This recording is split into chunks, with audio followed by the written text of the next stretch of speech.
I don't know what that noise was. Sorry. How was an old man voice? No, I don't want to get old. Oh, no, I'm young. I got this. That was a TikTok clip right there. Oh no, that's so sad.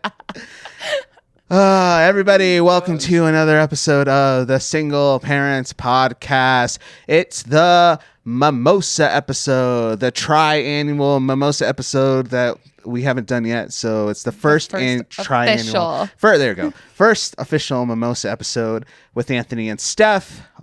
Basically, a Mimosa episode is just us hanging out, drinking mimosas, and talking, I guess. I think I said this on the last episode that we were going to do this, but we don't really have any like plans or structures or topics necessarily that we're going to get in. We're just going to drink some tasty drink and then see what flows out of our mouths. Well, I guess I have a question right away for you.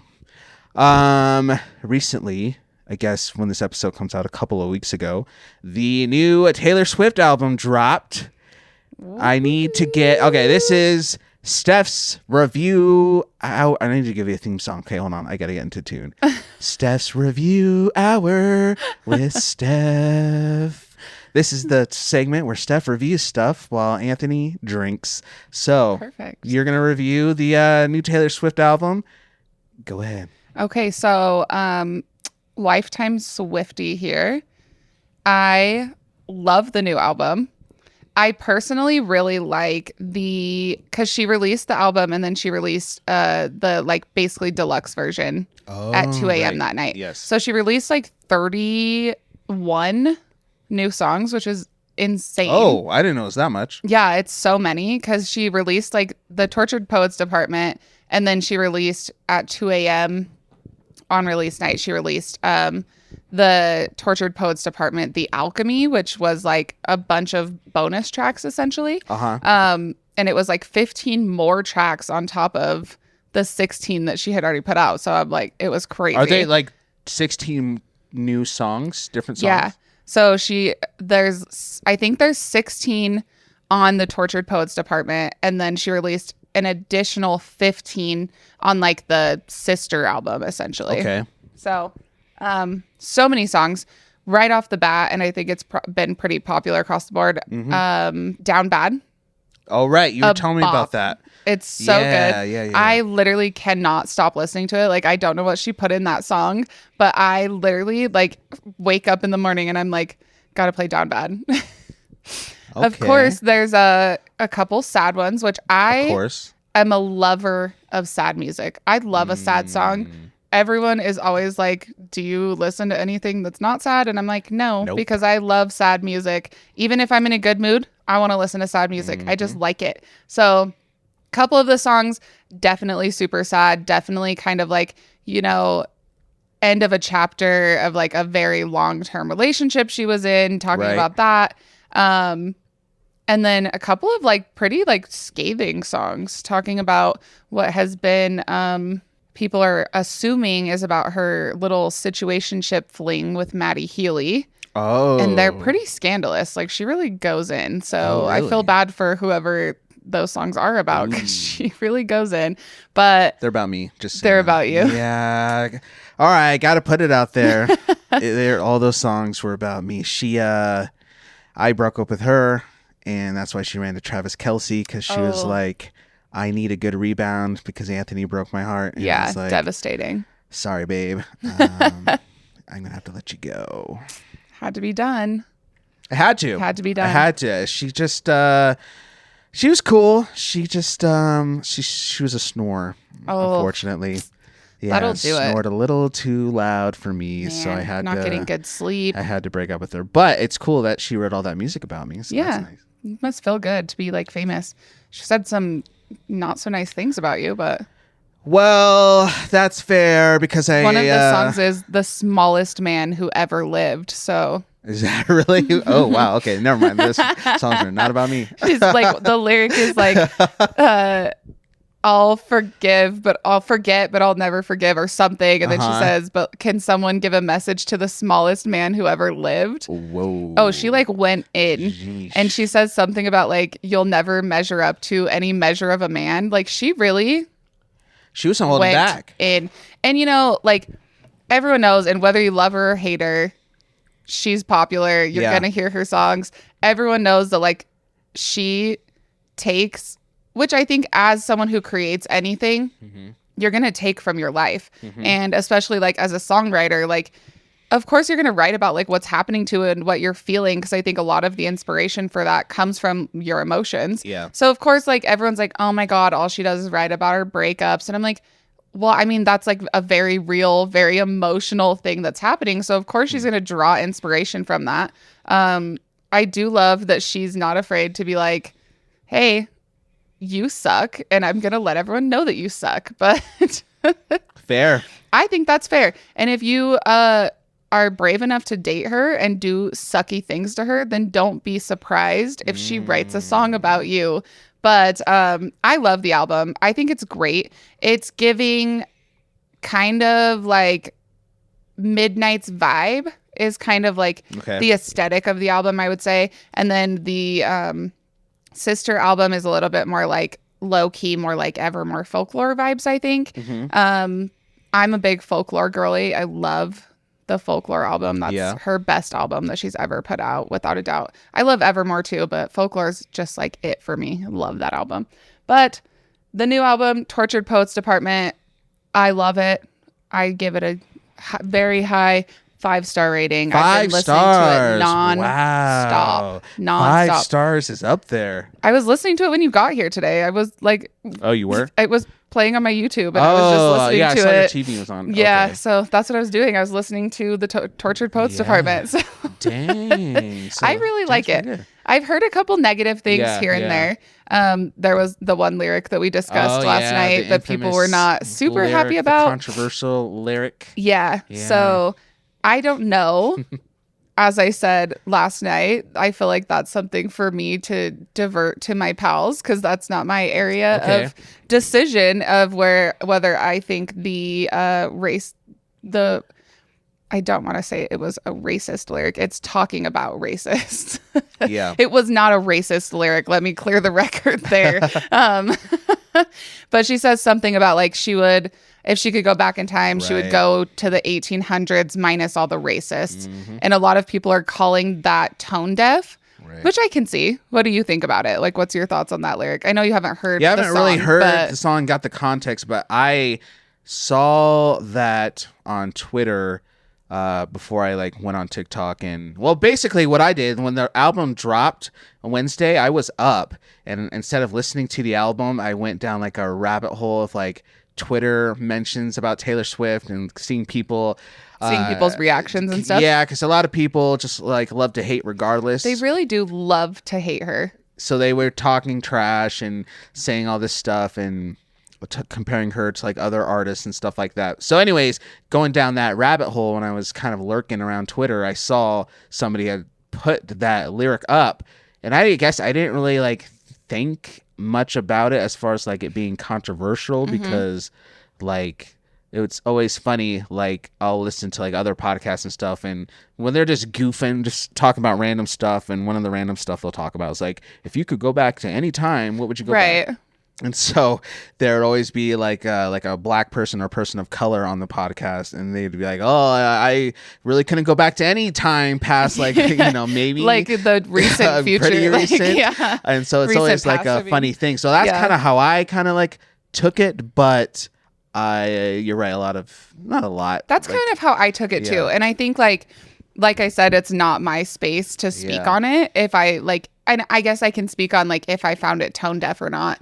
I think if you take just that specific lyric out of context and put it by itself, it does feel tone deaf. Sure, yeah. And I think it comes across tone deaf in a lot of ways. Like, not even just like the racism, but women were like, didn't have any rights. And like, and she actually talks about all of that in the song. And then she says something about like, you know what, never mind, I would hate it or something. Like, I don't remember what the exact lyrics are. I have listened to it a lot of times, but I don't have all of them memorized. Not yet. Give it a couple more weeks. Give me a minute. Yeah. But I do think, people love to hate Taylor Swift. So they're of course going to find something.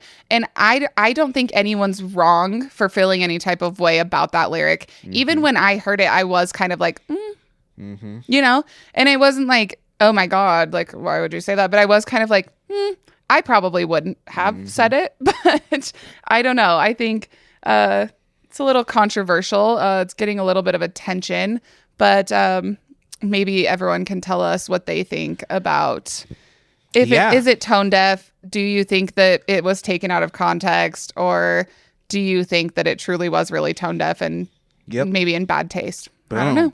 Let us know. Do all the things to let us know. I don't know why I'm singing now. The mimosas make me sing. I'm feeling good. A couple sips in and you're really in it. I think you might have, I think Steph thinks she might have spiked my drink with something else because this is hitting me pretty good. So, see, you saw that face. Yeah, so 5 stars. Pretty good. So that's review time with Steph. 5 stars for the Taylor Swift album. We'll maybe need to make that a regular thing on the podcast, having you review random stuff.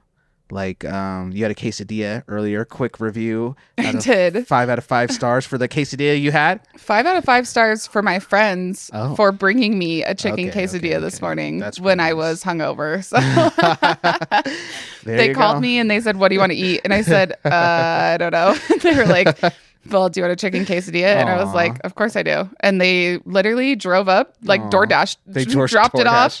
They called and said, "We're outside." And I went out and grabbed it and said, "Thanks, love you, bye." And they left, and I came and sat on my couch and ate my quesadilla. But one thing, I love a Taco Bell quesadilla. I really do. Really? Speak on that. I love it. I think they're so good. The sauce that they put on it. You don't like them? If I'm going to Taco Bell, I'm not getting a quesadilla. Like so maybe a Crunchwrap is I get a Crunchwrap. Obviously the supreme choice, but a couple of times a year, I feel like a werewolf when it comes to this, because you know, whenever the full moon happens to come up, I get the worst cravings for a Crunchwrap Supreme out of anything. I don't really get like cravings for food very often. But it'll just hit me where like I can't think about anything else but Crunchwrap Supremes. We've all been there. Like, it's weird. No other food does that. And then I'll get it and then I'll eat it and it's good. But then, you know, I feel like crap. Because it's literally garbage it's food. Trash. Like, but Crunchwraps does something to me. And I don't know. But the quesadilla, maybe I just never had a chicken quesadilla from they're pretty good. They put like a jalapeno, like some sort of cream sauce on it. I don't freaking know, but it's good. Okay. Also, this just reminded me, the Crunchwrap. I have the funniest story about a Crunchwrap Supreme. All right, let me get my drink and settle in for this. So I don't know if you even know this. I'm sure none of these people listening know this, but I do not eat beef. I haven't eaten beef in over 10 years. I did not know that. Whoa. So I don't like it. I don't have any interest in eating it. No one will ever change my mind. I don't like it. And it's been so long since I ate it. It like actually upsets my stomach now just because like I don't eat it. But anyways, so please no one come in and be like, "Oh my God, but you're missing out on like a juicy steak." I don't want it. And I'm not missing out because I don't like it. Burgers. So. Not even a turkey burger. Delicious. Okay. I love a turkey burger. Interesting. I hate, especially specifically ground beef. I think it's so disgusting. Anyway, no shame to anyone who eats it. Take. It literally grosses me out so bad. Oh my gosh. Yeah. So anyway, we were out. I was out with my pals. You know, we had been doing some extracurricular activities, things that are legal around these parts that I'm not going to mention on the podcast. Anyways, we all decided that we really wanted Taco Bell, and we specifically wanted, and it's that moment where you're like, I have to have a Crunchwrap Supreme. Okay. So we go to Taco Bell, we go through the drive-thru. I'm very specific about my Crunchwrap Supreme because I'm not a picky eater, but I just like what I like. So obviously the Crunchwrap Supreme comes with ground beef. Yep. I always, and I don't like the lettuce and tomato because also another hot take, I don't think lettuce and tomato belongs on hot foods. Wow, you're just dropping hot takes left and right. Oh, man. I will eat lettuce and tomatoes separately, but I don't think they should be on something hot because it makes the lettuce all wilty. And I hate it. Wrong. Anyways, so when my Crunchwrap Supreme is like what a child would eat, it's like literally I get like chicken and then like the sour cream and the cheese. Like that's what's on my Crunchwrap. But I love it. It's so good. Also, they do have a black bean Crunchwrap. It's like Okay, on it's their like their vegetarian veggie menu thing. Yeah, I've seen The that. black bean Crunchwrap is actually so good. Okay. But anyway, we go. We're so excited for these Crunchwraps. Like I literally like was so excited. I couldn't stop talking about it. And we were going back to my friend's house to watch a movie together. So we like didn't eat. Oh, I think we also got a quesadilla. Yeah, we got a quesadilla and a Crunchwrap. So we like go back to my friend's house and we, you know, get ready, sit down, watch the movie. We get our Crunchwraps out. I'm like, oh, I can't tell which one's beef and which one's not. So I tell my friend Brie, like, take a bite of both of them and like tell me which one's mine. She takes a bite of one and she's like, okay, this is beef. It must be mine. And then I'm like looking at it and I'm like, take a bite of this one too. I'm like, because if I bite into this and it's beef, I'm going to throw up. So she takes a bite of it. It's also beef. Oh, fail. And when I tell you, I'm like, no. I'm a very calm, patient person. Yeah. But something about that just like snapped something in me. And I like literally, I was so excited to eat it. And that was why I was literally devastated. And it was like not a rational reaction, but I was devastated. Oh, and I no. literally like looked at my friend and I was like, this can't be happening to me. And she's like, well, I don't know. And I was like, I guess I'll starve. Like, I'm like being so dramatic. And she's like, I'm so sorry. Like, I'm sorry. Like, we told them chicken. I was like, I know you did. Like, it's not your fault. But I literally had to just like stand there and I like closed my eyes and was like taking deep breaths because this made me it filled with rage. Wow. I was about to cry over a Crunchwrap Supreme. Gosh. Like, I was on the verge of tears over a Crunchwrap Supreme because they put ground beef in it. Which is my worst nightmare. Did you share that with your therapist? I didn't. I probably be very should. interesting to see where the root of that anger came. Maybe you have some deep from somewhere childhood trauma involving a Crunchwrap Supreme that it just. I think I have deep childhood trauma of surrounding ground beef in general. Okay. God love my mother. We did not have a lot of money when I was a kid. Yeah. Like we were not well off, you know, like my parents had all of us really young. Okay. And so, you know, they were just like figuring it out, you know, whatever. We didn't have a lot of money. Ground beef is super cheap. True. And we ate so much ground that'll beef. do it. And I had no choice but to eat it because like that's like what we're eating. But I hate it. And I think the second I moved out of my parents' house, I quit eating ground beef. I quit eating beef in general. I maybe tried to eat, like my dad makes a really good like carne asada. Oh, yeah. And so like I would eat that here and there because I actually do think that's like my one exception. I do think that like a carne asada, like a marinated in a taco is good, but I can't eat it anymore because it upsets my stomach. Yeah. So anyway, maybe it comes from, you know, that. Yeah, I'm sure. But who knows? Yeah. The Crunchwrap Supreme truly pushed me over the edge. Obviously. And then I had to air fry myself some frozen mozzarella sticks and stuff. Those are still good. It was good. It's just not what I wanted. And I really was so sad. I think I maybe I should discuss this with my therapist because nothing makes me more like truly upset than going and getting food and then getting home and realizing your order is wrong. It's not a rational reaction that I have. Like it's the most dramatic. But I think it's because like I love food and I love to eat and I don't want someone to give me something I don't want to eat.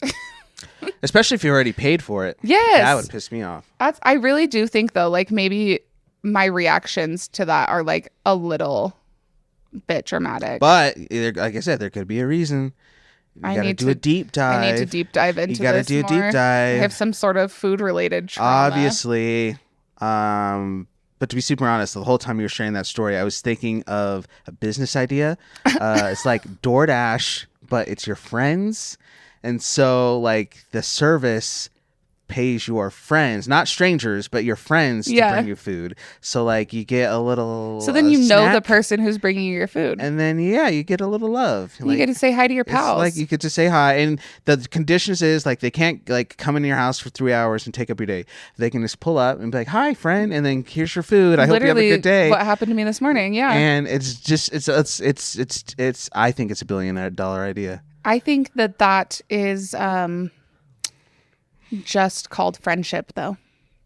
Oh, Right. But here's the thing. Some people don't have friends who's just going to bring you quesadillas whenever you want. Well, I think everyone Some should have people higher standards for their friends. Have friends who make you buy your own quesadillas. Yeah. This is sad. You'll have to tell me your take on this, because my friends and I talk about this all the time.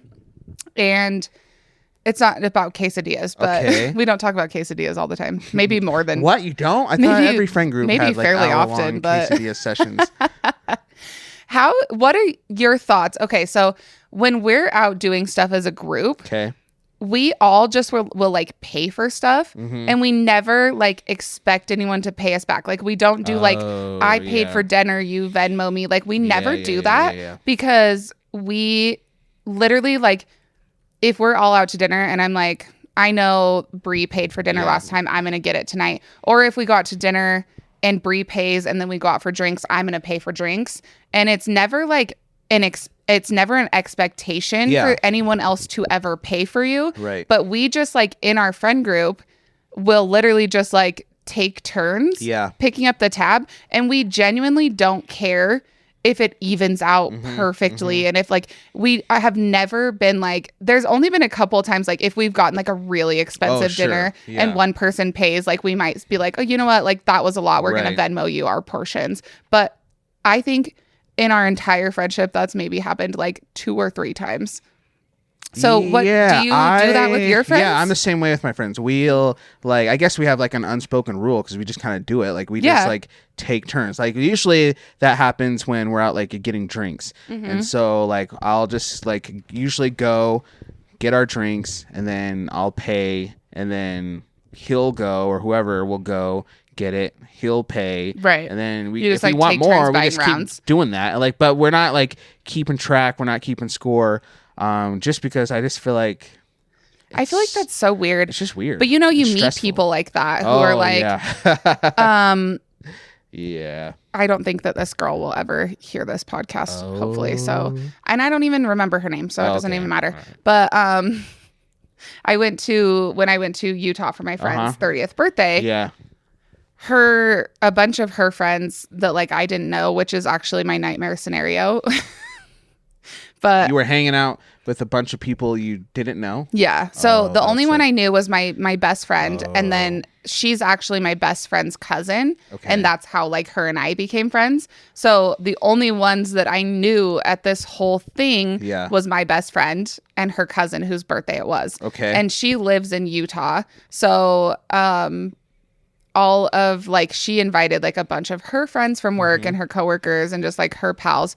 And I have the worst like social anxiety and I hate going into situations where like I don't know people. That's true. And it was added another layer of awkward because I had to drive in that day and they had all been together all day, like pre-gaming at the hotel. So they're all like, have all already like gotten to know each other and like whatever. And I literally was like the last one to show up because I had to work that day. And then I worked and I drove straight to Utah, which is like 3-ish hour drive, and got there just in time to like show up for our dinner reservation. So they had already been like pre-gaming all day, which sorry, I'm like going way deep into the backstory. No, we need the lore. Anyway, so I show up. I'm already super anxious because I'm like, I hate showing up and being like the only one that doesn't know anybody and it's so uncomfortable. Luckily, thank God, my best friend was there. So like her and I were just hanging out. But one of the girls, we went to this really good, it was kind of like Greek food. It was super good. But the girls, like the server at the end of the night is like, oh, how do you guys want to split it? Like, do you guys like, we'll only split it like so many times, right? Like they had like a limit with how many different splits you could make. And it was a pretty hefty check. Like we all had dinner. We had gotten like appetizers. We had gotten drinks, like, so it wasn't like a cheap bill, but she like this girl insisted on like just paying the whole thing. But then she was like, okay, everyone Venmo me. And I'm like, why did, like, if you're so concerned about this, why did you offer to pay? Because like, of course, I don't know these people. I'm going to Venmo them either way. But like, it was just so weird. I'm like, why are you like you insisted. You're like, no, I'll get it. And then you're like, okay, everyone, here's my Venmo. Go ahead and pay. And I'm like, you're making this so awkward. It makes it awkward. It and kills maybe the vibes. like at the end of the night, like, hey guys, like just so you know, like this is how much dinner was. If you want to like chip in for it. I don't know. It was so weird. And I'm like, if I'm offering to pick up the tab, it's because I can afford to pick up the tab. And if people want to chip in, that's great. Mm-hmm. But if they don't, I'm not going to be like, I don't know. I would never hound someone to send me a Venmo. So then what do you think of, you heard the story of the girl who went on a trip with her friends to like, I don't know, Cancun or something like that, but only brought like $135 for the trip. So like her friends, basically she went on that trip, only brought like $100 for like a international vacation basically. And so her friends had to like basically pay for her to survive because she had to eat, she had to whatever. And so they like basically made a video about it and like were roasting her for like doing that. And so like it's kind of like a debate on TikTok because some people were like, that's messed up. Like you should support your friend and not make it a big deal while you're embarrassing her. And then some people are like, yeah, if my friend went on a trip, why did she only go on the trip and she only had $100? Like that's crazy to me and all that stuff. So there's kind of like a civil war in the comment section about that because people have different opinions. It goes two ways for me because number one, even if you do have that kind of relationship with your friends, like what we were talking about, where everybody's like cool with just like picking up, like everybody, like it's a mutual understanding that like everyone's chipping in, everyone's buying something, whatever. But to show up with the expectation that everyone's going to do that for you. Is weird to me. Like there's been times like we go out to dinner and someone's like, oh my gosh, like I forgot my wallet. And we're like, no big deal. Like we'll get it. You get us on next time, whatever. But to show up for a vacation with no money. That's crazy. Unless it was something like, there's been times in my life when like I'm going through a hard time and like someone's like, you know, come on this trip with me. And I'm like, I really like don't have the money for it. Like I really like, if I do come, I'm not going to really have any spending money. Like it's going to be really tight. So if your friend is like, no, come, like I'll buy your dinners, I'll buy your drinks. Like I really want you there. That's different than if you just show up with the expectation of like, well, they're my friends, so they'll pay for me. Yeah, for sure. Because I think that's really shady to do that. Like you're not a good friend for expecting everyone else to pay for you unless you came to the mutual understanding of like, we really want you there. Whatever kind of trip it was, like we would be so sad if you didn't come. Like we know your finances are tight, so we're all going to chip in and like make sure that you get to come and have fun with us, is a completely different thing than just showing up with no money and being like, well, that's okay, everyone else will pay for me. Like that's nuts. That's insane. Wild. That's scary. I couldn't do it. I couldn't do it. Absolutely not. So I'm trying to think of how we even got to this conversation. It all started with a Crunchwrap Supreme. It all started with now I'm starting. Have I eaten today? With a I had yogurt. I had yogurt today. I have not. I was going to say I haven't eaten, but I did eat a quesadilla. Only ate half of it. You only ate half? All your friends did all that and you only ate half of it? Well, I was really like, I was trying to eat it and I was like, this is not hitting like I want it to. It wasn't Which, fulfilling. Funny enough, like I wasn't like hungover. Yeah. But I think it's just like that general feeling of being unwell that you get after drinking when you reach 27 or whatever age it started for you. But yeah, that's about right. Yeah. I think it was about 27 for me. But it's like, even if I'm not hungover, it's just like that general, like, I'm just not well. And I'm actually really surprised that I'm not hungover today, but... Right, yeah. For context, if you missed last week's episode, we talked about the fact that, I was out later than I would normally stay out, and Steph was definitely out later. I was out way later a lot of people would probably than I had any business being out. But we had a lot of fun things going on. So that's sometimes, good. If the vibes are right, I will power... Like, not very often, but sometimes it is worth the hangover just to go and do the things. And I really don't, like I was telling Anthony earlier, I like midnight is like my cutoff typically. Like if we're going out, we're starting at like 7 or 8 and we're going home by midnight, 1 o'clock if we're getting real wild with it. But no, I was out so late. And my friend and I were like, we really don't like have any plans to go out basically for this whole next month because I have Olive extra time because her dad is going on a vacation and he asked me to keep her on one of his weekends. So I'm like, we really are like not going out again. So like we both kind of looked at each other and we were like, should we just like get a little crazy with it? Because like we're not going out anytime soon. Like we're going to take it really easy after this.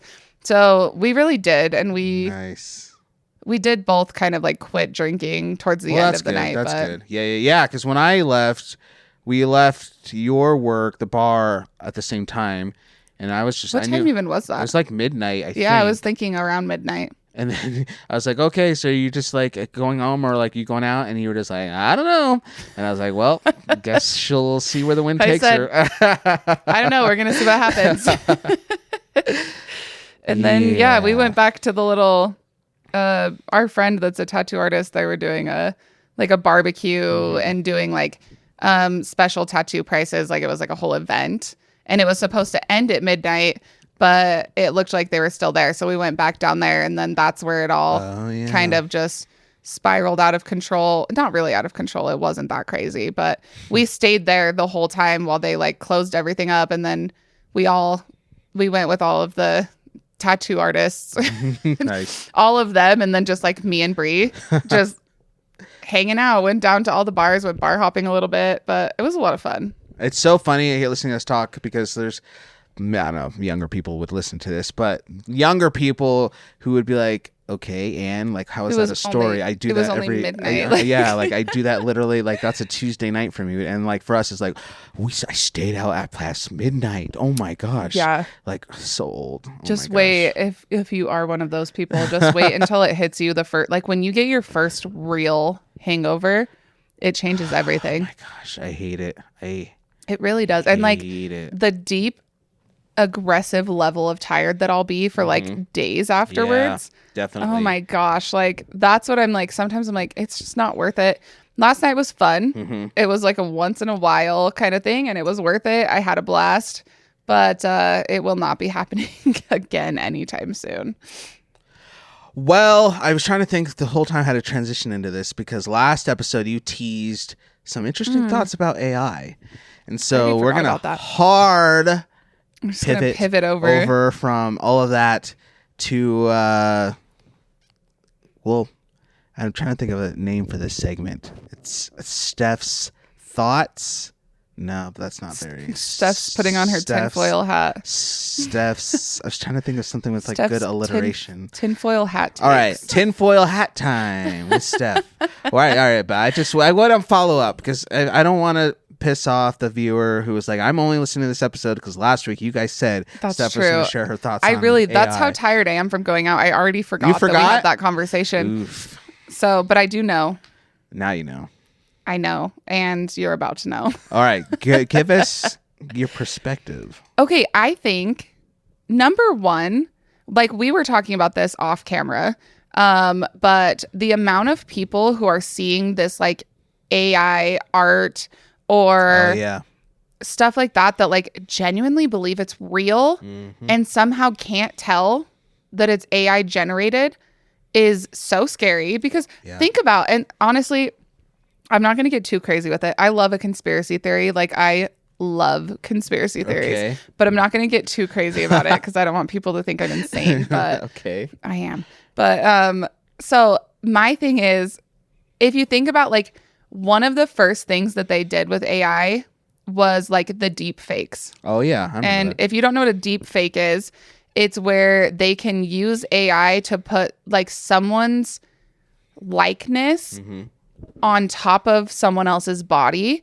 and whether that's like inappropriate or even if it's just for a joke or whatever, it is fooling people into thinking that this is real. So a lot of people are doing it like to celebrities. Right. And they're doing deep fakes of celebrities maybe doing like adult films or something like that, which number one is so like I cannot imagine how devastating that would be to like open up the internet and see this video like of you that's not you. Yep. And that would just be like so traumatizing. So that's the first thing.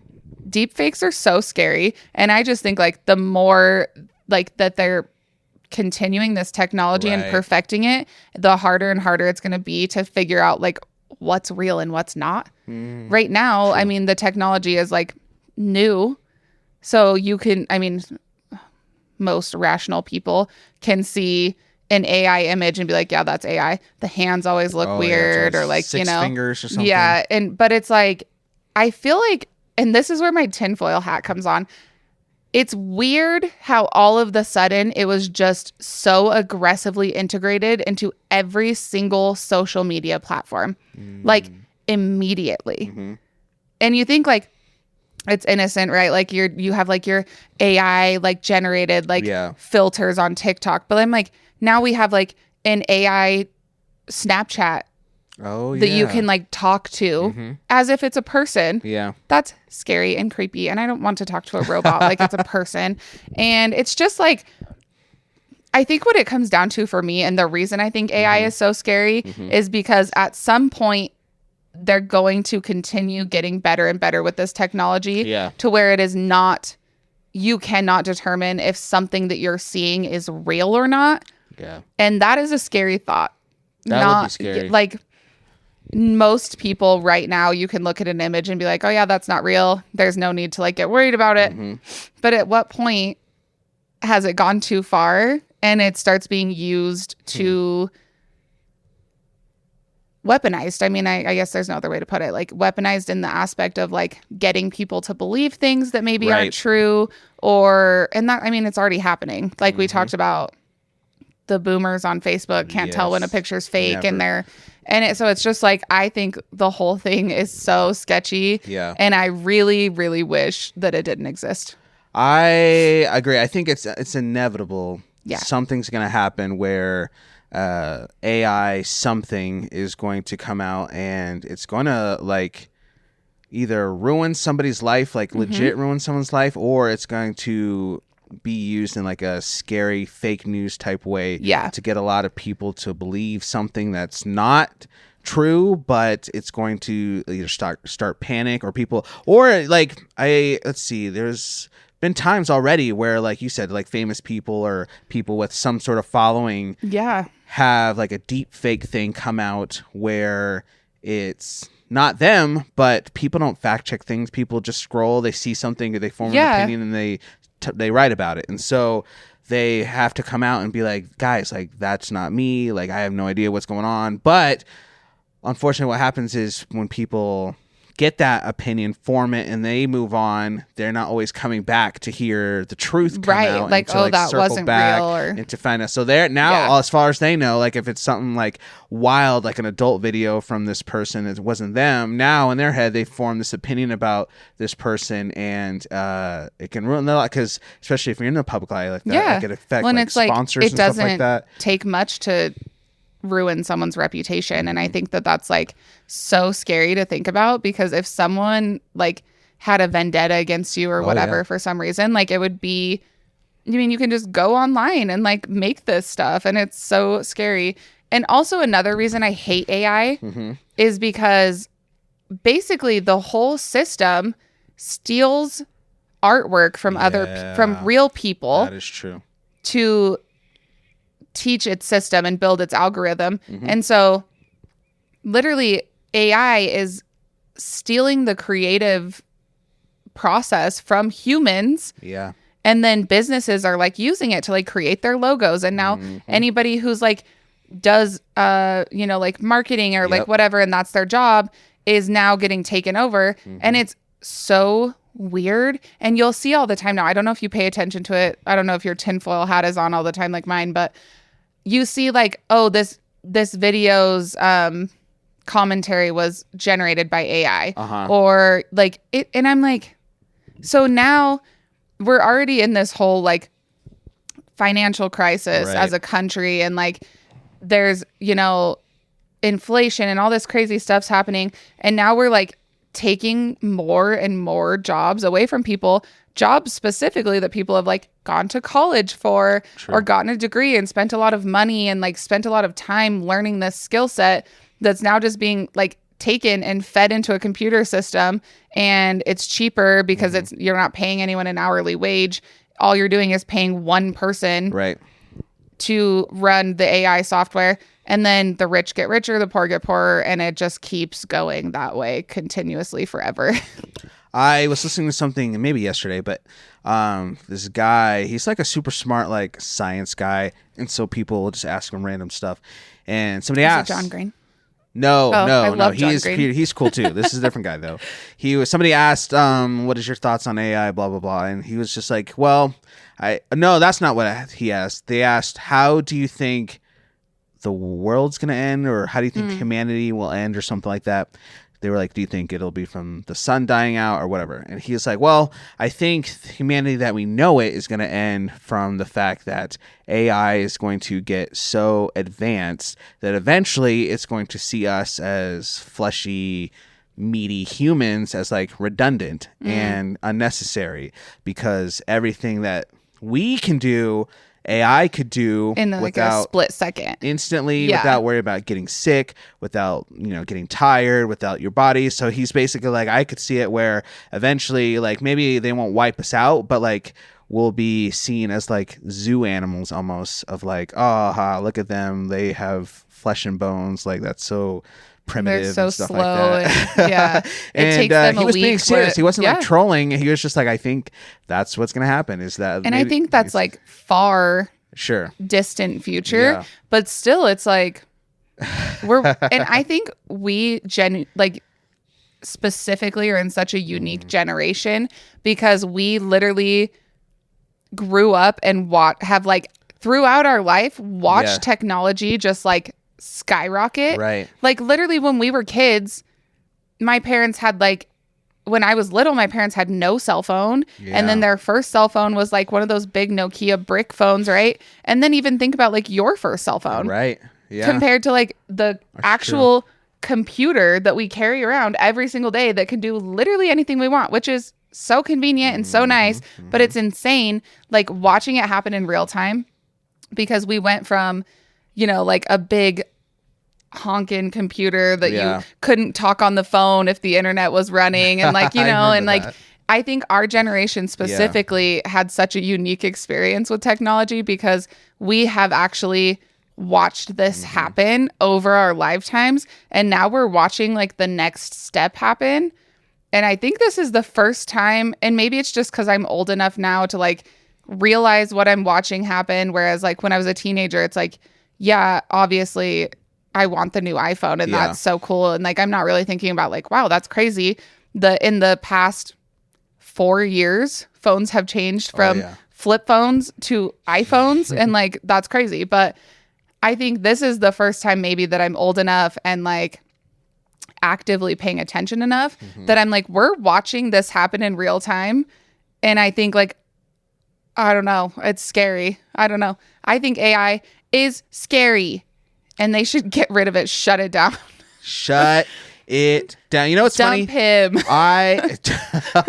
Break up with AI. Break up with AI. That's going to be our next. We're going to have dump him and we're going to have break up with AI. That's good merch. But technology, see, little weird, because I was just at the grocery store a couple hours ago and I was doing like my week, shopping for the whole week. So my basket was full. Of course. We got chips, we got oranges, we got random stuff. It was packed. So I go to check out, and I knew I only had a certain amount of time because I was coming over here to do this with you at a certain time. So I'm like, all right, let's go. I got to get out of here. Ice cream's going to melt. And I go, and there's only like 2 checkout stands with like a person to like go beep beep, beep get me. The rest is self checkout. So I was literally standing there and I was like doing the math in my head, equations flying through space and time. You're like that meme of the lady that's like literally that. I was like, is it gonna be quicker for me to stand here in line for these? There's only 2 checks open, so people are there, but they have their baskets full too, and of course they're full, packed more than mine. Or should I just go do self checkout? But then I have to figure out because there's not that much space. And do you get like anxiety doing self-checkout when you have a full cart? I get anxiety going to the grocery store in general. Like that's what I do too. I don't know what's so triggering about the grocery store. It gives me so much anxiety. Yeah, I agree. I get why. So anxious. Like I dread it more than almost anything else. I've literally had panic attacks sitting in my car like about, and I'm like, this is so silly. It's weird. I don't know why. I have noticed that like I usually will go.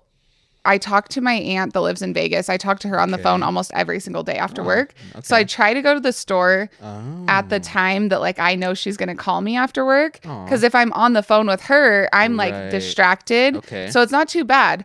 But yeah, if I like have to go for some reason in the middle of the day, I have to put my AirPods in and put music or a podcast on or something. And it's so silly.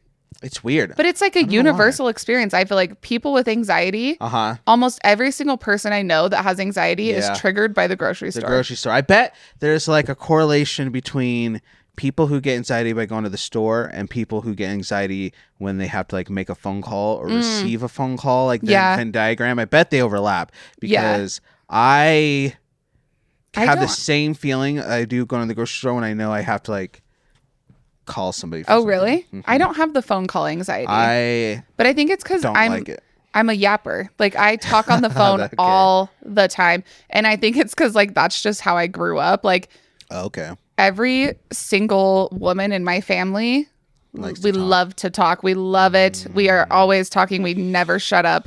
And I think that I talk to my mom on the phone all the time. I talk to my aunt on the phone all the time. My daughter calls my mom all the time. Like, so like literally all of us just like talk on the phone, like actively. So I never really got that like phone call anxiety because I think being on the phone feels so natural to me because I've just always done it.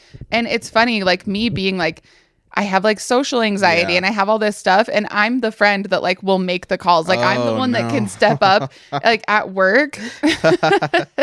At work, if we ever have to like call and order lunch, like I'm the lunch orderer because it doesn't bother me to make a phone call. So it's funny that like that specific anxiety skipped me. And I guess it was just like conditioned out of me because I'm constant, like literally anytime you see me driving in my car, doing anything, chances are I'm talking on the phone. Interesting. Okay. Yeah. Anyway, you were saying though about all the self-checkout and I kind of took us off. No, this is the Mimosa episode. Like I said, we're just seeing what happens. I haven't even literally we're like almost done. I haven't even told the people, make sure you have done the things, subscribe, do the things, share the podcast. You guys, if you're listening to this, if you're this far in the show, you're already one of our loyal SPs, if you're actively still listening to this episode. If you're still listening to this episode, then I don't need to tell you to stick around because you're one of our tried and true. So thank you. And this is what it sounds like off the cameras. That's the first time we've like. That's why I want to do this. I just wanted to show the people what it like. Pull the curtain back. Yeah. See how see how the sausage is made, but for this context, we'll see how the ground beef is made. And I've never heard that saying. Is that a normal saying? See how the sausage is made? Never. You've never heard that saying? I've never heard that in my life. What? Yeah, it's because sausage is made up of a lot of random gross stuff. So like, if you see how the sausage is made, maybe you won't want to eat it. I think maybe that's the point of that saying. I'm gonna have to Google this. Google it and look it up. Look up the lore of that. Is this like actually, just do it right now. Do it on the podcast. I also need like you guys to tell me. You've never heard? Am I the only one that's never heard of this? You have to be the only one. You're the last person in the world who's never heard that saying. How do you even Google this? Tribal. Yeah, you gotta be careful typing it. Yeah, I'm like Google. You're gonna get flagged for something. So while she's looking up that, so anyways, I was trying to figure out what to do, and I just ultimately decided to go to the self-checkout.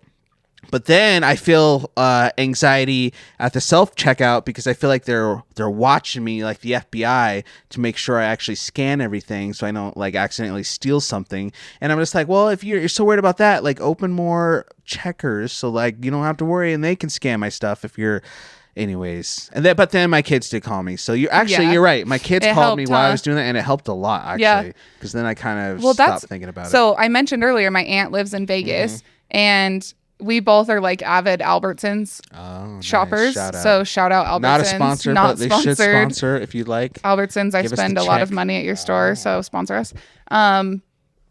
But we were talking about, because she's like, I was like, oh, I need to like, I was doing also like my full week's grocery shopping. So I had a lot of stuff.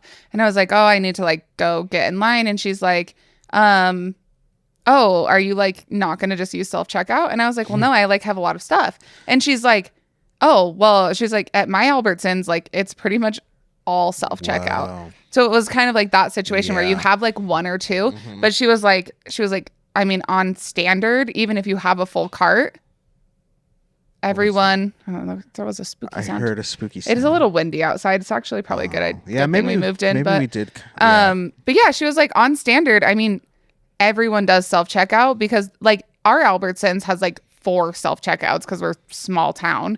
But yeah, she said her Albertsons is like all self-checkout. And there's like 1 or 2. And I was like, I literally told her, I was like, it would give me the worst anxiety I could possibly imagine to know people are waiting for me while I'm checking out. I guess I didn't think about so many things. Like, the thought of like me having a full cart and someone standing behind me, like, that's arms true. Crossed, tapping their toe. Like, I also, that's another just like deep rooted anxiety. I hate being like an inconvenience to people. So, you know, the thought of making someone, and I hate grocery shopping, and I don't want to be the person who makes someone have a bad day because I made their grocery shopping experience take longer. Oh, right.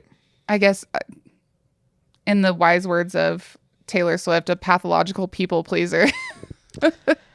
Well, speaking of people pleasing, what does the internet say about sausage? I guess it's real. I knew it. I was like, did I make this up? You know, 2 different, really totally different expressions. So the first one that pops up says, this expression means you want to reveal or expose something unpleasant or possibly even illegal, which seems like aggressive. I don't even know the context of how I even used it. I don't even remember why I said it. And then the other one said, people don't want to see all the gross stuff that happens behind the scenes. They don't want to see the struggle. They don't want to see the work. I think that was kind of like the context you used it. Yeah. But I truly, genuinely have never heard that saying. Now I can file this as an educational podcast. There you go. Steph learned something. At least one person learned something. I probably won't be using that, but you should. Go ahead. That's your talent. I want you to see if you can use that naturally in a sentence. Just in a conversation with someone. Yes. just do it. Oh, that's a good challenge. Naturally use that sentence somewhere at work, or like you're at the flower shop and somebody is like, hey, I need 10,000 roses, and you're like, okay, you want to come in early and see how the sausage is made? Like, do it. That just made me think of a book I read, and the guy like did have like really bad social anxiety or something, and his girlfriend in the book would always give him like a code word, but it had to be something like out of pocket, like because it couldn't be something that you just like accidentally said in conversation. But if you like said the code word, then that would mean like, I'm gonna get up, like I need some space, like I'm gonna like go get a breath, get away from the group, whatever, right? Oh, okay. But it just made me think of that for some reason, because she would like, as like the book went on, she would give him like harder and harder things to like figure out how to fit into the conversation. And like some of them were so funny. Like one of them was something like, these mother effers always find a reason to do that or something. Like it was like the funniest like little quotes, and it's like so out of character for him to say. And I don't know why that just made me think of that, but that I was like, wow, I feel like I'm in that book. Like this is like my code phrase that I have to fit into something. You gotta fit it in. You have to fit it in at least, and then you need to tell us in the next episode the context of which you did it, and if like you got like a reaction, because that would be. I would imagine I will, because I don't think anyone I've ever met has heard this saying. You think so? I think nobody on the planet has heard of it. I disagree. Are you on your friends group? Are you at the you have your friends group chat? Yeah, of course. Group chat the girls and just ask. Nope, don't give them any context. Just say, have you ever heard the phrase?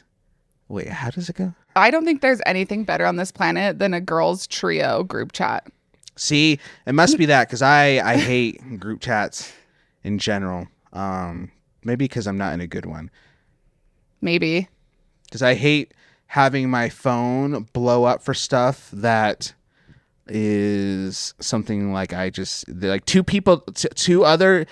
group chat I've been in, there's like 5 people, and it always end up being 2 people who are talking back and forth, and so I feel like I'm just like reading somebody else's text, and my phone and that's blows like up. You have to have like group chat etiquette. Okay. Because if it's just 2 people, and no one else is participating, just take it to your private message. Okay, that's fair. But I feel like in our group chat, even if like 2 of us is kind of like blowing it up and someone's not responding, like none of us really care. Oh, okay.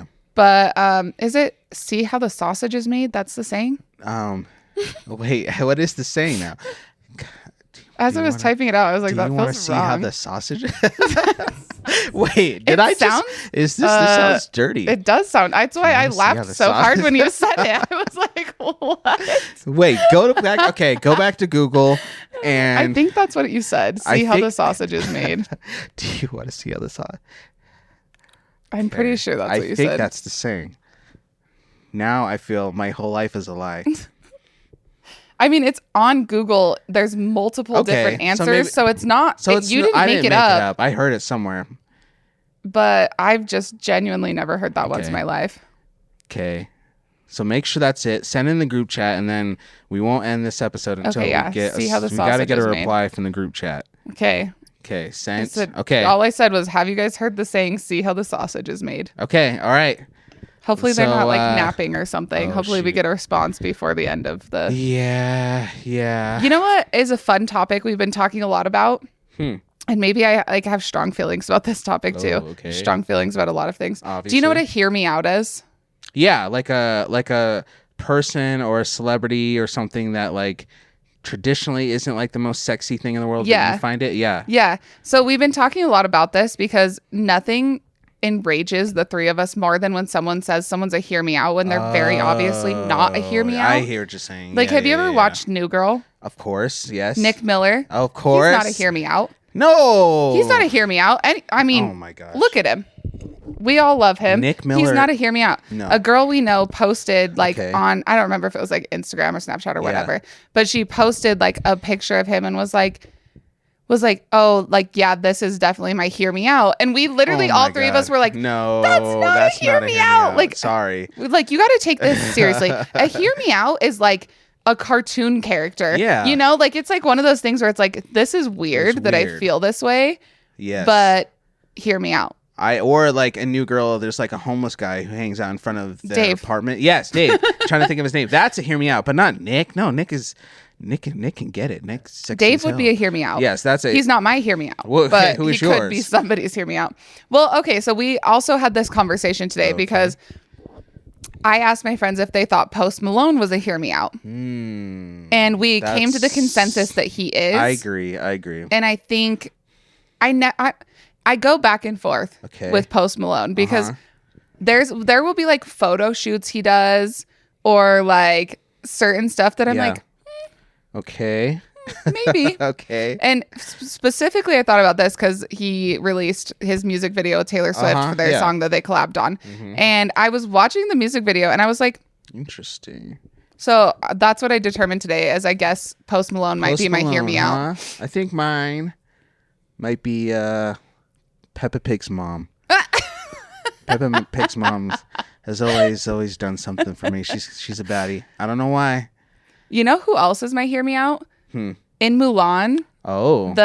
What's his name? The guy. Which guy? The main guy? The main guy. It's Chen? not. No. Shang? Shang? No. Oh man. I just watched this the other day. But the main guy, I'll make a man out of you guy. Yes. Right? Okay. Yeah. Of course. Yeah. That man.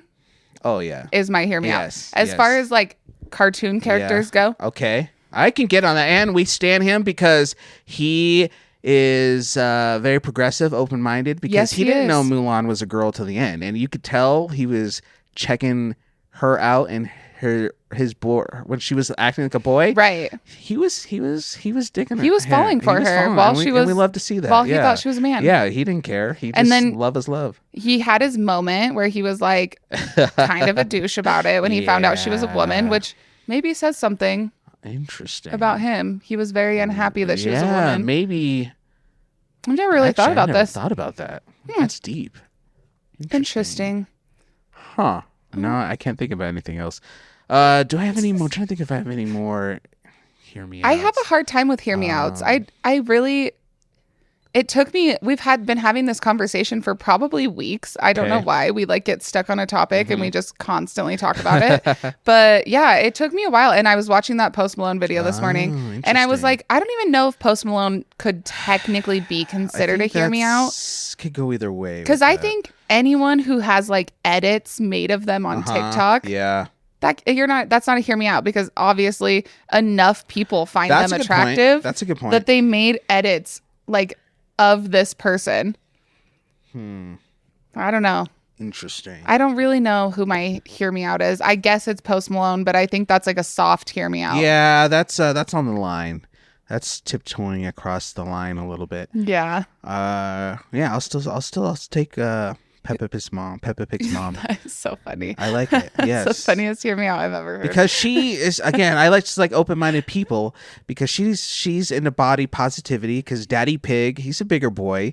But, Peppa Pig's mom is like, you know what? I like the dad bod. I see the dad bod and I'm a fan. I'm a fan of the dad bod. So we'd love to see it. Have to admit to you, I hate Peppa Pig so much. Oh my gosh. That's like one show that like when Olive was little, I was like, no, I cannot do it. Like something about that show is so aggressively annoying to me. I don't know what it is. And it's the same with Caillou. I cannot do Caillou is the worst show of all time. My child will never watch Caillou. Absolutely not. I don't think my girls He's the whiniest have kid. seen Caillou, but I'm glad. No. Whoever created Caillou, do better. Like I hate that show so much. Kid you know what? I stan Bluey. See, I didn't get into Bluey. Even Olive I kind of missed the wave a little bit because it came out when she was like a little bit older, and now she's kind of moved on to more of like the Disney Channel like live action shows, which I don't really know how I feel about that, to be honest with you. Probably just because I want her just to stay little, and I'm like, no, watch your cartoons. But we kind of missed the wave. She watched it for a little while, but I love that show because I think they actually touch on so many like real topics. And it's not just like mindless like entertainment. It's like they're talking about like real, actual serious things, but in a way that like kids can absorb. But it's also like good for parents to watch too. See, Maddox likes Bluey, but I don't let myself even partake in the viewing sessions of Bluey because I feel like I'm cheating on Peppa Pig by watching Bluey, and I'm a loyal man. Pig. I'm a loyal man. I'm a one-woman man, so I could never cheat on Mommy Pig. Okay. So I feel like out of principle, I can't do it. What if Bluey's mom like became your new hear me out though? Let me see what she looks like. She's like a red healer. She looks like Benjamin. Well, Benjamin is a handsome boy, so that's a good start. But he's also like a red healer and a golden retriever, so it's a little different. I can't remember if the mom's the red healer or if the dad is. But one's like a blue. Okay, so they're like blue Australian dogs. Healer, and one's like a red. You know one. what? I can see the vision. Yeah, see? She's cute. She's spunky. She's pretty cute. She seems like somebody who would be lovely to go out on like a frozen yogurt date with and just sit and just kind of catch up a little bit. She's so cool. We love I do love the dad on Bluey. I love him. I think he's so fun. I think you would love Bluey if you gave it a chance. Sometimes I think about just watching it like by myself. Yourself. That's how I am about Peppa Pig. I watched that. I guess maybe it's like ironic, but like it's like a comfort show at this point. Yeah, I agree. Yeah. I agree. But I mean, if Bluey's mom, if you're single, if you're she's very happy with Bluey's dad. That's just what they want you to think on social media. Behind closed doors, I'm sure it's different. one ever tells the truth on Facebook. Yeah, it always looks good to the public eye and behind closed doors. Except for us. We look as good in real life as we do. If you ever saw us in real life, you would probably cry because you know what's so we are funny? So hot. What I think about is every time we do one of these episodes, we're sitting down. True. And people just don't realize how tall I am. You are taller, and you're taller than me, and I'm cool with that because I'm a secure boy. You're progressive. I'm progressive. We're not, this isn't 1958 where the man has to be 6 foot and the woman has to be 5'2". We love to see all types of body size, but you are taller.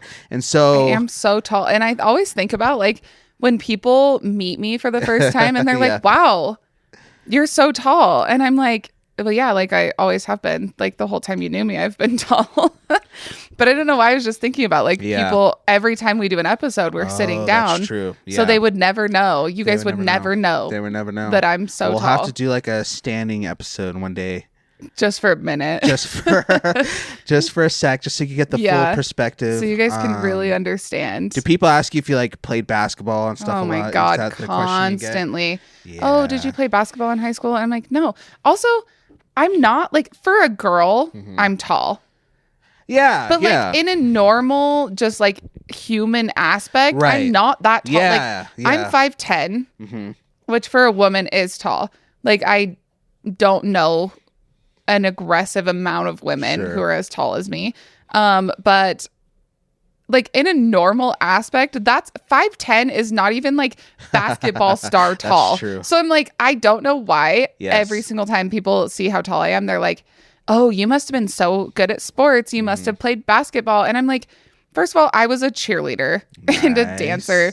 And I played basketball one time in elementary school, maybe.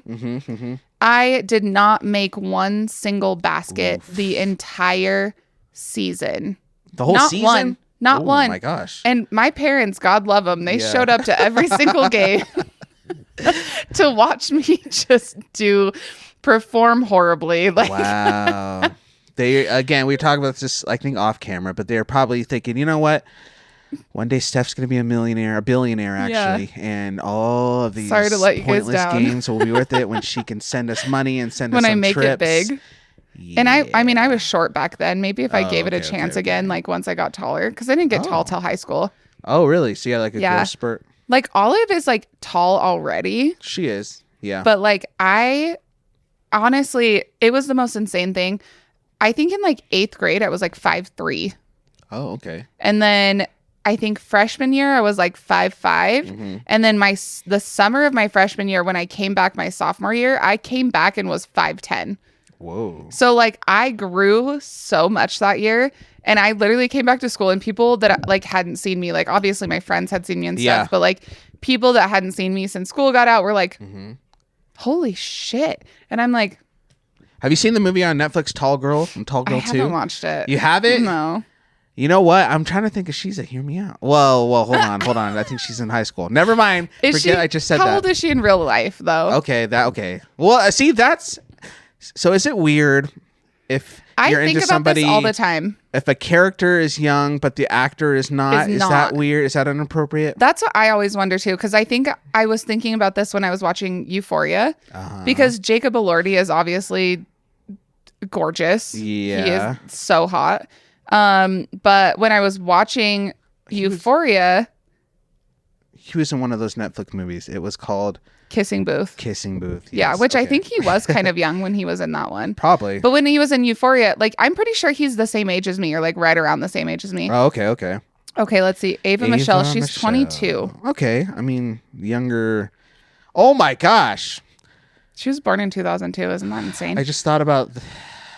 So old. This is coming full circle to how we started the episode, because I started the episode feeling old when I sat down, and now I'm feeling old because I'm like, oh, 22, she's a couple years younger than me. She's 12 freaking years younger than me, a whole middle schooler younger than me. I'm about to cry right now. I was talking to, like, nothing serious, but I was talking to a 22-year-old for like a hot second. Ooh. And I literally was like, I want you to know this is the most devastating thing that happened to me. Oh my gosh. But he's like, oh, like we're talking, whatever. Yeah. It's like no big deal. And he's like, oh, I said something. And then he goes, oh, well, how old are you? Oh. And I was like, oh, like I'm turning 30 this year. Yeah. And he said, oh, that's all. He said, oh. And I said, What do you mean, oh? And then we were talking, like, additionally, like, later on. And there was, like, something. We were talking about something. And then for some reason, 9/11 came up. Oh, I think because he was born in, like, 2001. Which also, I was like, Jesus Christ. But I was, like, talking about, I was like, oh, my God. Like, you weren't even alive when 9/11 happened. Like, it's so insane. Weird. That makes me feel so old. And he was like, yeah, that would have been so crazy to like remember 9/11. And I literally was like, oh my gosh, never forget. Yeah. And I was like, yeah, I do remember it. And he's like, you do? And I was like, yeah, I remember specifically. And also, can we talk about how crazy this was? I remember specifically going to school that day. I remember waking up. Wow. Waking up in the morning and the news being on and like seeing like the initial, you know, like hit or whatever. And then we just went to school like usual. Like they were like, well, this is happening, but you guys have to go to school. We go to school. And I remember they turned on the news in our classroom and we watched me as like, I was like Olive's age, I think. I think it would have been like 7 in 2001. Okay. So I would have been probably in 2nd grade. And we watched the second plane hit the tower live. Yeah. As 7-year-olds. Like, we had no business watching that. That probably wasn't the best. Why did they do that? Why did they turn? Like, they're like, we gotta watch this. Like, we're not doing class today. Like, we have to watch this happen. And I'm like, we were 7. We had no business watching planes hit the tower. That is so insane. I was 11. And I lived on a military base. Are you 4 years older than me? Yeah. Nice. Oh. you might as well just said like, oh. Yeah. How'd you like living in the colonial time? You know what? Living in the 1900s, back in my day, we didn't have Crunchwrap Supremes. Yeah. Anyways, so you were 11. I was 11, living on a military base, and it was crazy because again, I was around Marines, and when stuff like that goes down, obviously, it's intense. Yeah. But that's basically all I remember. But I do remember aspects of it because I was a whole human between me and tall girl age. You were. Yeah. I was 11, so yeah. Yeah. That's so sad. I also remember specifically, I had a cockatiel, one of those birds. Yeah. It died that day. The same day? On 9/11. What a dark day. It really was. Oh my gosh. I remember I woke up and it was like my bird. It didn't like anyone else. It would like bite anyone else who tried to like hold her. Yeah. And she only liked me, which is valid because, you know. Have you told me this before? I feel like I had it's like one of my like lore, like fun facts. I think you did spike my drink because I feel like I've had this exact conversation with you. I might have told you. Not just told me, but like I feel like you're having like deja vu. This conversation. Wow. Maybe I dreamt it. Deja vu is a wild thing too, but like we can't keep getting into so many things. Yeah, this will be like a 3-hour long episode of us just talking. You know, you're in deep when you're talking about 9/11. Really got there. Anyway, I'm not talking to that 22-year-old anymore, as you can imagine. Good. That didn't work out. So yeah, shocker. That's crazy, right? That's insane. Wow. Yeah. So it turns out. Oh, and like I love when like especially I feel like as a girl, if you're talking to someone younger, it's always like, oh my God, like who cares? Like age doesn't matter. And I'm like, no, it does. Your frontal cortex isn't even finished developing yet. And I was talking I'm trying to think of the context. I was talking to my sister about because she was like giving me like notes on the podcast because she's very opinionated and she likes you, by the way. She's like, you're a good addition. She had some notes for me, but I cried those to sleep that night after she shared them. So you're good. Great. But we were talking about some assumptions and single people and what it's like for her as a single woman, blah blah blah. And we were talking about, it's interesting, a little weird when you're basically waiting for somebody to turn 18 so that way you can start making comments about them. I don't like that. And I was just like, that is strange because like in my head, that's still like a young person. Like sure, legally they're 18, I guess. Like tech. But like think about this. They turn 18 at midnight. So 3 hours ago, you wouldn't want to say that. But then now now you're able to like sexualize this person. Yeah. Over 3 hours. Like to me, like that's. I honestly weird. don't think someone's an adult until they're like in their 20s. Yeah. Like, and even for me, like 22 is even like, I was like, that's too young. Like, I feel like you're so young. Like, yeah. I'm in such a different place in my life. But it still was like, I even told my friends, I was like, is this like so weird? Like, I was like, I feel like a predator. And like, obviously I know like 22 is a grown adult. Sure. Like you are, I guess. I as grown as I guess. I don't know. But I'm like, I genuinely feel like a predator. And I'm like, I didn't pursue him. Like, I'm not going out looking for 22-year-olds to talk to. But I was just like, is it weird that like I feel like this is wrong? And I know technically it's not, but I'm like, me as like a 30-year-old, I'm like, what do I have in common with you? Turns out nothing. Obviously. So, I don't know, but I do think that that's so weird. And it's really like some Drake behavior. Drake, Millie Bobby Brown behavior. Literally, that's what I was thinking about. Is Millie Bobby Brown is like I have a lot of. I don't know. Drake, music, good. Person, not so good. He really gives me like crazy pick me vibes. Yeah, he's definitely one of those type of boys, that's for sure. But Steph's hot take: Drake is a pick me. You're a pick me? I'm not. Oh, hell no. I would rather not be picked, actually. Yeah, there was a time I probably don't pick me. Myself a pick me, but now I don't care. Like, pick me. Don't I gotta really go to laundry. Do that. And I think that that's like part of like kind of what we were talking about. I guess it was the last episode with like really getting to a point where you're like really comfortable with yourself and you know yourself. I genuinely do not care if someone is attracted to me, if someone likes me, if someone likes my personality, because I like me and I like who I am, and my friends like me and my friends like who I am. And it's like, when you're younger, I feel like it's really tempting to like turn yourself into what you think is going to get you noticed. And I think that's where like the whole pick me comes from. And I think it's not necessarily a bad thing to be a pick me. I just think that it comes from a place of insecurity and not knowing yourself and not understanding yourself.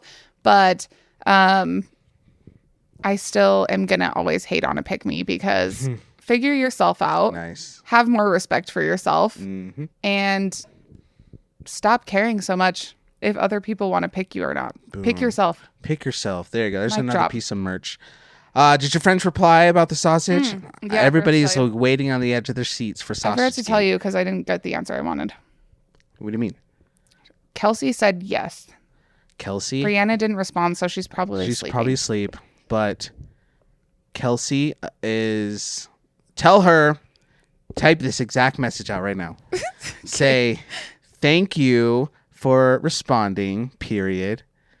Because, well, can you start a sentence with because? Maybe you can't. I think technically it's not grammatically correct. Make this grammar, but... It's going to be comma. Because. Because, I know she probably has no idea who I am, but Anthony was doubting every part of his existence until you validated something he thought he knew to be true. Period. I feel like I'm Siri. Yeah. Speaking of AI, wait, you guys don't think could Steph be AI? Do you think she's real? That's why I like. I don't know. I'm so hard against AI because you're one of them. I don't want people to know. Oh, that I'm not real. So now we know the truth. I'm like AI. That's so spooky. Wink, wink. We figured it out. Well, I guess we've been talking for like an hour. It's so funny that it really flew by. It went by actually way more than an hour. I was gonna say it feels like it's been a really long time. Yes. Like we're probably gonna have to cut some of this out because this is what happens the Mimosa episode, people. Because I was just like, let's do an episode where we don't have any plans, and then silly me, I was like, I'll have topics just in case we ran out of stuff to talk about and need to fill dead awkward silence. I wish you guys could see Benny right now. Didn't need that. Oh, her dog is so cute. Her dog is he's like, yeah, I know. He's like, don't forget it. You better recognize. So yeah, we talked about ground beef, Crunchwrap Supreme, 9/11, banging Bluey's mom. Hear Tall me out. girls, hear me out. Tall girls. Sausage. Looking behind the sausage window. Like looking behind the sausage window. Now that sounds like an inappropriate like adult store. That's definitely not right. The sausage window sounds like a male strip club, actually. Business. Okay, forget the business idea I had of the Friends DoorDash. Starting a male strip club called the Sausage Window. $1 billion idea. Take a look behind the sausage Peek window. behind the sausage window. Oh my god, and I'm all your actually dreams crying. will come true. I knew it was wrong as I was saying it, but it just came out. I love it. Okay, perfect. Well, perfect way to end the show. Thank you all so much if you made it this far. God bless you. We appreciate you. Thank you so much. That's gonna do it. And if you liked this format, if you like Mimosa episodes where we kind of just talk about random stuff, let us know. Use the email, singleparentspodcast@gmail.com. Follow us on the socials. That's going to do it. I have to pee. So until next time, everybody, you all out there, just stay beautiful. Bye. Bye. I stole your peace sign thing. It's the millennial peace sign. You can't help I hope it. you didn't It calls trademark to you. that. Peace.